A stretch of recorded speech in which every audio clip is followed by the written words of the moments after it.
So welcome.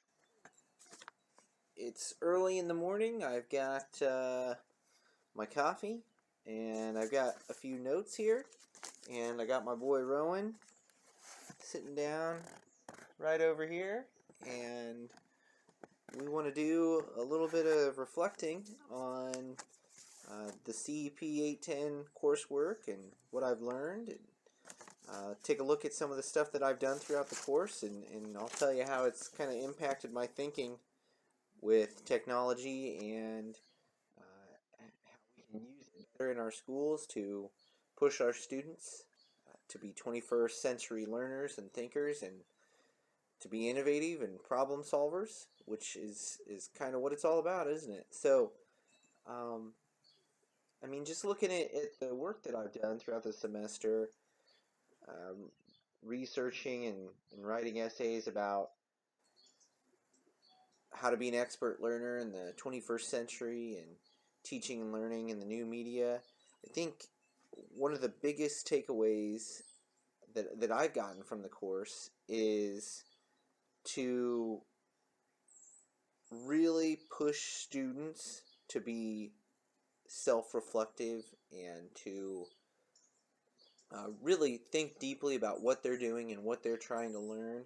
I think far too much of that responsibility has been on the teacher in the past, and it really all that responsibility for reflection on learning and assessing, it really needs to be shifted to the learner, because teachers aren't about giving information anymore. I mean, we do that too, but our main goal should be to push students into the resources that they need to learn what they want to learn to solve the problems that they want to solve.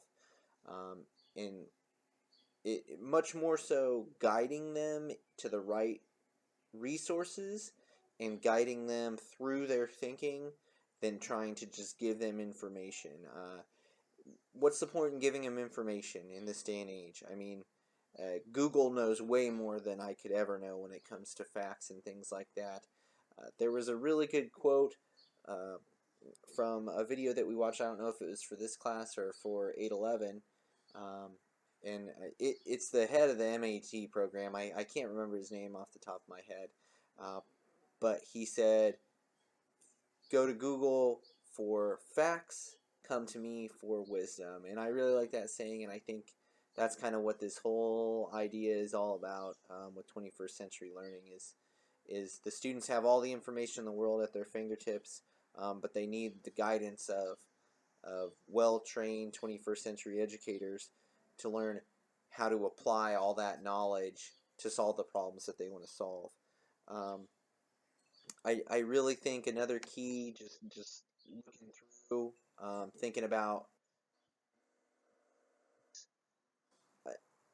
I really think, we need to capitalize. I think the education system, at least where I live, has um, largely failed in incorporating new media and new technologies such as YouTube and Twitter and for online forums. I feel like it just hasn't even hardly made its way into our curriculum yet. It's certainly not in the hands of the students, which is where all those wonderful tools need to be. I mean, really, I do all these things that we're talking about using in the classroom, I already do on my own when I want to learn something at home. So it seems, I just feel like we're missing a huge opportunity to improve student learning when we leave all that stuff at the door when they get to the school building. All of these wonderful online resources need to be available to our students at all times to help them, and we need to not only, I think another big theme I saw in this course, or this kind of shifted my thinking, is with like the network learning project and um, your learning network and things like that. I really think that um, we need to get people involved, right? We consume information at just a terrific rate with the internet, but we really need to encourage our students and push ourselves to create and to participate in these communities as well. Because we all have our specialties. We all have areas where we have a lot of knowledge that other people don't. Um, in students included, right? They come to us with a lot of knowledge, especially if they're involved in extracurriculars and different hobbies. They might be an expert in an area where you have no knowledge. And I think we just need to capitalize on all that knowledge and make sure that they understand the value of their knowledge and get them to share it with other people in the school and to the world. Um, I really think a good way to do this, this has just been a theme throughout the MAT so far, is just authentic problems, right? We School is too out of context, right? Our classrooms are too out of context. We need to be looking at real problems in the real world from our communities or larger areas, and we should be trying to bend our curriculums to allow students the opportunity to solve these problems, because I think it's a win-win situation, right? The students get to engage with real problems. They get to work with a real audience.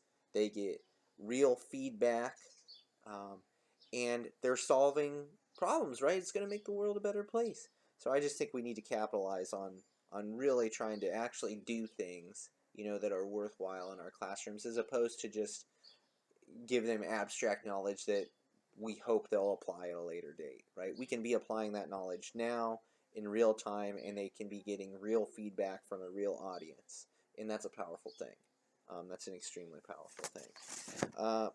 So my biggest questions moving forward are, how do I how do I go about presenting all this information in a way that gets other teachers in the building to say, yes, this is what we need to do. And I think in order to do that, I'll draw on a lot of resources presented to me here in the MAET program.